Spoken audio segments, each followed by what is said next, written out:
Bonjour à tous. Aujourd'hui, nous allons parler d'Yvain, le chevalier au lion. Il s'agit d'un roman de Chrétien de Troyes, écrit vers 1176.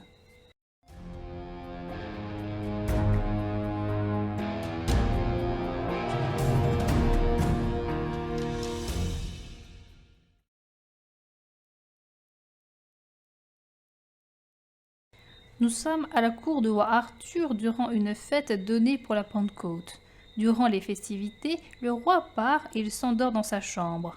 À la porte de cette chambre se trouvent Dodine, Sagremort, Que, Monseigneur Gauvin et Monseigneur Yvain. Calogrenant leur conte une histoire. La reine Guenièvre se lève de sa chambre et elle rejoint le groupe. Calogrenant a à subir les moqueries de Que, car en étant le premier à avoir vu la reine, il s'est levé le premier. La reine enjoint Calogrenant à reprendre son histoire. Il y a 7 ans de cela, il était en quête d'aventure. Il a quitté la forêt de Brocéliande et il est entré dans une forteresse. À l'intérieur, tout le monde l'a accueilli chaleureusement. Calogrenant a rencontré une jeune fille dont il est tombé sous le charme. Le vavasseur lui a fait promettre de repasser par chez lui lors de son retour. Peu de temps après être sorti de la forteresse, Calogrenant a rencontré un paysan laid qui est le gardien d'un troupeau de taureaux. Quand le paysan lui a demandé ce qu'il cherchait, Calogrenant lui a répondu l'aventure. Le paysan lui a indiqué le chemin pour aller jusqu'à une fontaine. Le paysan lui a dit que si Calogrenant prenait l'eau de cette fontaine et la répandait sur le perron, une grande tempête allait se déclencher. S'il arrivait à y échapper, alors Calogrenant serait le plus chanceux des chevaliers. Calogrenant s'y est rendu et il a trouvé la scène comme le paysan la lui a décrite. Il a versé l'eau de la fontaine sur le perron et effectivement une tempête importante s'est déclenchée. Puis le temps s'est radouci. Calogrenant s'en est sorti sain et sauf. Le pin situé à côté de la fontaine s'est rempli d'oiseaux. Un chevalier en colère, nommé Esclados le Roux, est venu à lui. Il lui a dit qu'à cause de la tempête, sa forêt et son château ont été ravagés.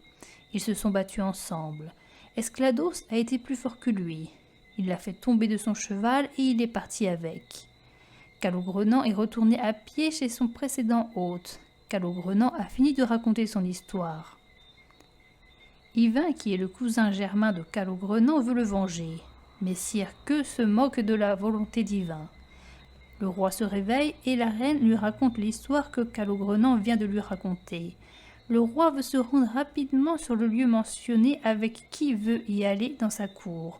Ceci dérange Yvain car il aurait voulu y aller seul et surtout combattre avant qu'eux. En catimini, Yvain fait préparer ses affaires et il part avant le départ de la cour du roi Arthur. En chemin, comme l'a décrit Calogrenant, Yvain rencontre la forteresse, le vavasseur et la jeune fille. Le lendemain, il voit les taureaux et le paysan. Yvain se rend à la fontaine et il renverse l'eau de la fontaine sur le perron. Il se passe exactement la même chose que lors de l'expérience de Calogrenant. Esclados le Roux arrive et ils se battent ensemble. Le combat dure longtemps. Yvain parvient à avoir le dessus en donnant un coup à la tête d'Esclados qui le fera mourir sous peu. Esclados s'enfuit vers son château et Yvain le poursuit car il le veut mort afin d'avoir une preuve à apporter à la cour. Esclados passe avec son cheval une porte étroite qui lui permet d'accéder à son château. Quand Yvain entre par le même endroit, son cheval pose le pied là où il ne faut pas. Une porte se referme et le cheval est coupé en deux. Le fuyard franchit une seconde porte qui se ferme derrière lui. Yvain est enfermé entre les deux portes. Une demoiselle nommée Lunette arrive et elle dit que les gens de ce château sont touchés par la mort du chevalier et qu'ils voudront capturer Yvain ou le tuer quand le choc sera passé. Lunette décide de l'aider car Yvain l'a aidée autrefois quand elle était venue pour apporter un message au roi et qu'il a été le seul à lui adresser la parole. Elle lui prête une bague qui, quand on la porte d'une certaine façon, rend invisible. Elle lui donne de quoi se restaurer. La demoiselle s'en va juste avant que les gens de la cour ne viennent dans la pièce. Yvain met la bague et il s'allonge sur le lit. Les gens cherchent Yvain, mais ils ne le trouvent pas. Dans la pièce vient une dame qui est la femme du chevalier décédé et qui s'appelle Lodine. Triste de la mort de son mari, elle oscille entre moments de folie et évanouissement. On apporte le mort sur un brancard avant de l'emporter ailleurs. Les gens quittent la pièce et Lunette revient. Yvain demande à voir le mort et la procession. En réalité, Yvain est tombé amoureux de Lodine et il demande à voir le mort et la procession pour en réalité continuer de regarder Lodine. Lunette s'en va et elle demande à Yvain de rester sage. Le fait qu'on enterre le chevalier ne plaît pas à Yvain car il ne pourra apporter aucune preuve de sa victoire. Yvain est en mal d'amour car il aime Lodine qui le déteste puisqu'il a tué son mari. Quand Lunette revient, elle veut aider Yvain à s'échapper. Cependant, il ne veut pas s'échapper comme un bandit. Lunette parle à Lodine qui pense à se suicider pour rejoindre son mari. Lunette lui dit que Dieu peut lui trouver un meilleur époux que son mari, ce que Lodine peine à croire. Lunette lui remet en tête l'arrivée prochaine du roi Arthur et la nécessité de défendre ses terres. Elle lui rappelle que ses chevaliers ne valent pas grand-chose. Lodine, d'abord en colère, veut finalement savoir plus. Lunette lui dit que le chevalier qui a tué son mari est supérieur à son mari puisqu'il a gagné le combat. D'abord en colère, Lodine se rend vite compte que Lunette a raison. Lodine lui demande d'aller chercher cet homme. Lunette fait exprès de la faire languir quelques jours pour lui faire croire qu'Yvain ne s'est pas caché au château, mais est revenu à la cour du roi Arthur. Entre-temps, Lunette prépare Yvain afin qu'il puisse plaire à Lodine. Lunette les fait se rencontrer. De peur, Yvain se tait et il se tient à l'écart, ce qui exaspère Lodine. Il arrive tout de même à convaincre Lodine que s'il a tué son mari, c'était par légitime défense. La reine est étonnée de la soumission d'Yvain. Il lui répond qu'il est amoureux d'elle. Yvain accepte de défendre la fontaine.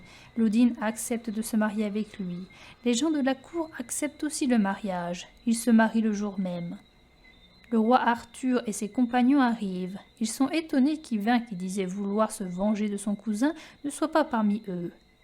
Qu'eux pensent qu'il a fui par lâcheté. Le roi arrive à la fontaine et il renverse de l'eau sur le perron. Queux veut être le premier à livrer le combat. Yvain arrive à cheval. Il se bat avec Queux. Il parvient à le faire tomber à terre et à lui prendre son cheval. Yvain se présente et il invite le roi et sa troupe à son château. Ils passent une bonne semaine ensemble. Au moment de s'en aller, les hommes mettent en garde Yvain. Le mariage risque de gâcher son talent, surtout que la baisse de mérite risque de faire diminuer l'amour de la femme. Il doit continuer les tournois. Yvain en parle à sa femme. Elle lui accorde le droit de partir, mais pas au-delà d'une année, sans quoi son amour va virer à la haine. Elle lui donne un anneau qui lui donnera l'immunité s'il est un amant sincère et loyal. Ils se séparent, tous deux ayant le cœur brisé. Yvain fait ses tournois qu'ils gagnent les uns après les autres. À Winchester, Yvain et Gauvin rencontrent le roi et Yvain se souvient de la promesse qu'il a oubliée. Cela fait plus d'une année qu'il n'a pas vu Lodine. Une femme arrive et révèle l'erreur d'Yvain qui a volé le cœur de Lodine. Elle vient lui reprendre son anneau. Yvain s'enfuit dans une forêt, il arrache ses vêtements et il devient fou. Il se nourrit un temps du pain et de l'eau d'un ermite en lui donnant en échange des bêtes sauvages. Un jour, deux demoiselles et une maîtresse qui s'appelle la dame de Noroison rencontrent Yvain endormi dans une forêt. Grâce à une cicatrice, elles reconnaissent qui il est. Une demoiselle dit à sa dame que la guerre déclarée par le comte allié pourrait tourner à son avantage si Yvain retrouvait ses esprits et la défendait. La dame prête un onguent donné par Morgane à la demoiselle. Cet onguent a pour pouvoir de chasser la rage. Une demoiselle enduit tout le corps d'Yvain avec l'onguent alors qu'elle ne devait pas en utiliser tant. Une fois le travail fini, elle se cache. Yvain se réveille, il n'est plus fou mais il a du mal à marcher. La demoiselle passe à cheval comme si elle ne l'avait jamais vu. Il lui demande de l'aide. Ils se rendent tous deux au château. La dame demande à sa demoiselle la boîte à onguent. La demoiselle décide de mentir en disant que la boîte est tombée dans l'eau. Des personnes prennent soin d'Yvain. Le comte allié arrive devant le château. Des hommes défendent le château et Yvain se bat avec ferveur. Yvain parvient à faire prisonnier le comte. Ce dernier promet de se rendre et de se soumettre aux exigences de la dame de Noroison. Suite à cela, Yvain demande son congé et il part. Yvain rencontre un lion et un serpent qui crachent du feu. Ils sont tous deux en train de se battre. Yvain décide de tuer d'abord le serpent et d'aviser ensuite pour le lion selon le comportement de l'animal. Le lion se soumet à lui et il le suit partout où il va. Ils chassent ensemble et ils se répartissent le butin. Un jour, ils arrivent à la fontaine. Yvain s'évanouit et en tombant, il se blesse avec son épée. Le lion, pensant son maître mort, manque de se suicider. Yvain se lamente sur ce qu'il a perdu et il pense au suicide. Il s'entretient avec une captive dans une chapelle qui doit être exécutée le lendemain. Sa dame l'accuse de trahison et un sénéchal, jaloux, veut semer la zizanie entre elles deux. Le jugement reposera sur un combat entre un chevalier contre 3. Lunette a demandé à la cour du roi Arthur afin d'avoir un chevalier qui défende sa cause, mais personne n'a voulu l'aider. Yvain était alors fou dans la forêt et Gauvin était parti à la poursuite du ravisseur de la reine. Yvain décide de la défendre. Il se rend dans un château fort pour y passer la nuit. Les gens de ce château agissent étrangement. Ils sont en fait remplis de tristesse. Un géant appelé Harpin de la Montagne a pris au seigneur ses 6 fils, dont il en a déjà tué 2. Le géant veut la fille du seigneur pour la prostituer à ses valets. Si le seigneur ne la lui donne pas, il tuera ses 4 fils restants. Yvain demande au seigneur pourquoi il n'a pas demandé de l'aide à la cour du roi Arthur. Le seigneur lui répond que Gauvin n'y était déjà plus car il courait après le ravisseur de la reine qui a été enlevé alors qu'elle était sous la garde de queue. Yvain veut l'aider, mais le lendemain il doit honorer sa promesse qu'il a faite envers Lunette. Le lendemain matin, le géant vient avec un nain qui surveille les 4 chevaliers retenus prisonniers. Le géant rappelle au seigneur ce qu'il veut. S'il ne lui remet pas sa fille, il massacrera ses 4 fils. S'il lui remet sa fille, il la prostituera avec ses valets. Yvain, aidé du lion, parvient à tuer le géant. Le seigneur voudrait au moins faire l'éloge d'Yvain devant Gauvin. Pour cela, il lui demande son nom et Yvain répond qu'il est le chevalier au lion. Yvain se rend en vitesse à la chapelle, mais Lunette n'y est plus et un bûcher est dressé prêt à être utilisé. Le combat commence. Yvain se bat contre 3 chevaliers. Yvain rencontre des difficultés et le lion l'aide alors qu'il ne le devait pas. Yvain et le lion gagnent le combat, mais le lion est blessé. Lunette et Lodine sont réconciliées. Lodine, qui n'a pas reconnu Yvain, veut accueillir le lion et Yvain le temps qu'ils se remettent de leurs blessures. Yvain dit qu'il ne le peut pas tant que sa dame lui montre encore de la colère envers lui. Quand elle lui demande comment il s'appelle, il répond qu'il est le chevalier au lion. Yvain et son lion partent. Ils se rendent dans une maison forte où ils sont bien accueillis et bien soignés. Entre-temps, le seigneur de Noire-Épine meurt et il y a une querelle d'héritage entre les 2 sœurs, la sœur aînée voulant hériter de tout et ne rien laisser à sa sœur. Les 2 sœurs vont à la cour du roi pour trouver de l'aide. Cependant, l'aînée arrive la première et elle obtient l'aide de Gauvin. Quand la cadette arrive à la cour, cela fait 3 jours que la reine a été libérée de Mélégan. À la cour, on parle de la victoire du chevalier au lion sur le géant. Personne dans la cour ne veut soutenir la cadette. Le lion lui donne 40 jours pour trouver un chevalier qui la soutiendra. Elle souhaite se faire aider par le chevalier au lion. Elle part à la recherche du chevalier, mais en route, elle tombe malade. Une autre jeune fille continue sa quête. Perdue dans une forêt en pleine nuit, la jeune fille entend un corps. Elle arrive à la demeure où Yvain a tué le géant. Des personnes lui indiquent un chemin que le chevalier au lion a pu prendre. Elle parvient au château où Yvain a tué 3 chevaliers. La jeune fille rencontre Lunette qui l'accompagne jusqu'à l'endroit où elle et le chevalier se sont quittés. Elle arrive à la maison où Yvain a été en convalescence et qu'il vient de quitter. La jeune fille arrive à rejoindre le chevalier et elle lui conte l'histoire de la sœur cadette qui le cherche. Ils arrivent tous les 2 au château de la Pire Aventure et la nuit tombe. Plusieurs personnes les préviennent de ne pas loger dans ce château. Cependant, ils y entrent car ils n'ont pas d'autre endroit où se loger. Ils voient 300 jeunes filles en train de tisser, très pauvres et très malheureuses. Yvain apprend que 2 fils du diable habitent ce château. Autrefois, le roi de l'île aux pucelles a essayé de les combattre, mais n'étant pas à la hauteur, il a réussi à avoir la vie sauve contre l'envoi de 30 jeunes filles chaque année aux démons. Les filles ne seront libres qu'une fois les 2 démons morts. À l'intérieur du château, le personnel s'occupe bien d'Yvain, de son lion et de la jeune fille. Cependant, le lendemain matin, on ne les laisse pas partir. Il faut auparavant combattre les 2 démons. Si Yvain réussit, il pourra se marier avec la fille du seigneur et avoir tous ses biens. Yvain est en train de perdre le combat. Le lion arrive à s'échapper de la chambre où il était enfermé et il apporte l'aide au chevalier au lion. À eux 2, ils parviennent à tuer un démon et à soumettre l'autre.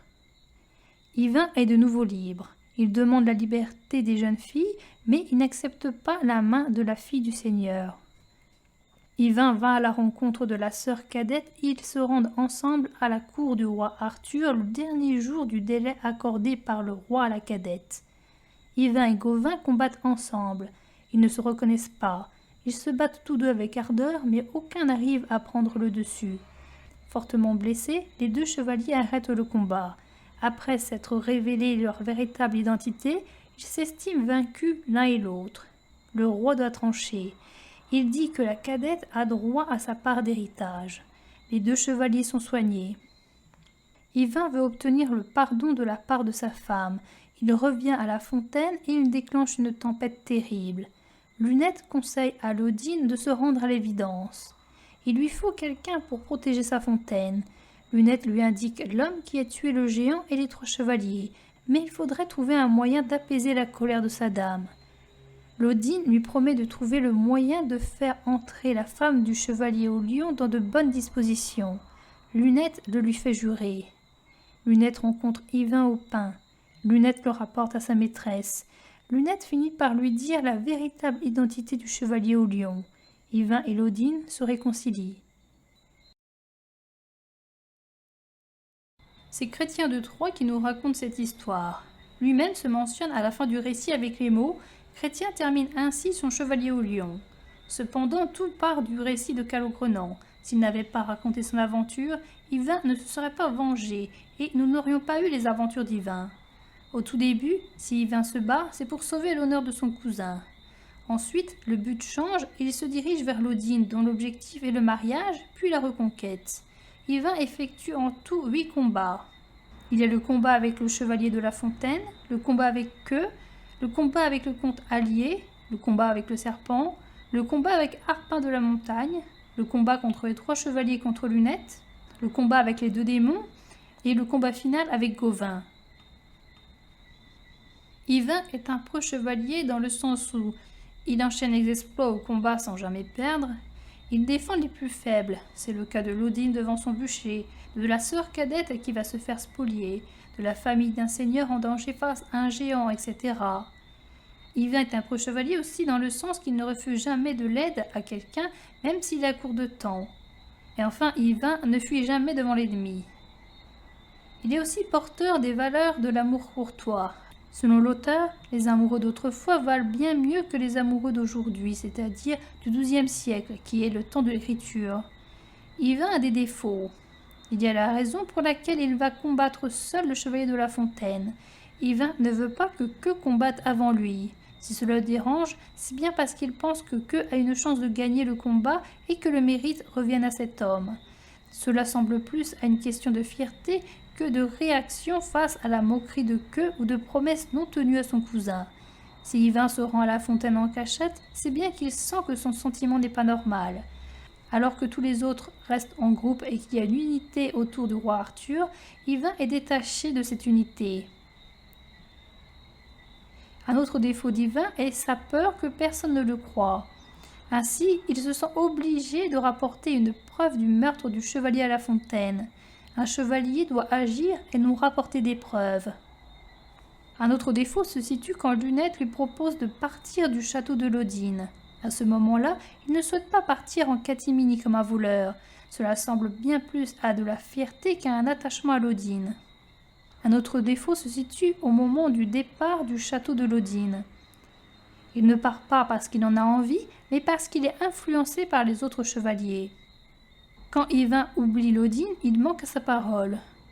Et enfin, un des défauts se retrouve dans les combats remportés alors qu'il y a eu triche, puisque son lion est intervenu à 2 reprises alors qu'il ne devait pas. Lodine est non exempte des défauts. Elle se met vite en colère contre Lunette. Elle va jusqu'à vouloir faire subir la peine de mort à Lunette, qui est pourtant de bons conseils. Lodine est facilement influençable par Lunette, qui va jusqu'à décider de son mariage et de sa réconciliation avec Yvain. Lodine a une certaine sévérité. Elle semble être le seul être dont Yvain a peur. C'est le cas lors de leur première vraie rencontre. Un autre défaut de Lodine est que elle et sa cour semblent vite oublier Esclados le Roux. Lodine est une femme qui pose ses conditions. Quand le chevalier lui déclame son amour, elle ne pense pas amour, mais mariage. Yvain suit un long parcours, les éléments merveilleux disséminés font penser à l'Odyssée d'Homère. Il y a des choses étranges. Il y a la forêt de Brocéliande qui est une forêt enchantée. Il y a la présence de troupeaux de taureaux, la présence d'un lion, l'anneau d'invisibilité prêté par Lunette, l'anneau d'invincibilité prêté par Lodine, le fait que même blessés, Yvain et Gauvin ne meurent pas. Et il y a enfin la présence de démons et d'un géant. La finalité d'Yvain et de l'Odyssée est la même, c'est-à-dire retrouver une femme aimée avec qui le héros était déjà marié. Dans ce roman, celui qui mérite est le plus fort. Yvain est le mari de Lodine car il a combattu son mari. Sa puissance est donc supérieure à celle d'Esclados le Roux. Le récit se concentre sur Yvain et non sur Calogrenant qui a perdu son combat. Celui qui agit vilainement perd forcément le combat. C'est le cas avec le géant, les trois chevaliers, les démons. Yvain n'arrive pas à vaincre Gauvin, ce qui sous-entend qu'ils ont tous deux la même valeur. Et enfin, dans ce roman, celui qui mérite est beau. Lodine, qui est belle, mérite un homme aussi fort qu'Yvain. Et Yvain est lui-même beau. Il se rendit ensuite à la fontaine et vit ce qu'il voulait voir. Sans perdre de temps, il versa sur le perron l'eau du bassin plein à ras-bord. Aussitôt, il venta, il plut, et la tempête se leva comme prévu. Quand Dieu ramena le beau temps, les oiseaux arrivèrent sur le pin et laissèrent éclater leur merveilleuse joie au-dessus de la fontaine périlleuse. Il n'avait pas encore fini qu'arriva, dans une flambée de colère, un chevalier tonitruant comme s'il pourchassait un cerf en rut. Dès qu'ils s'aperçurent, ils s'élancèrent l'un contre l'autre et se montrèrent clairement qu'ils se détestaient à mort. Chacun d'eux possédait une lance roide et solide. Ils se portaient des coups violents à perforer leurs écus. Leurs aubers se démaillaient. Leurs lances se fendaient et éclataient. Les tronçons volaient en l'air.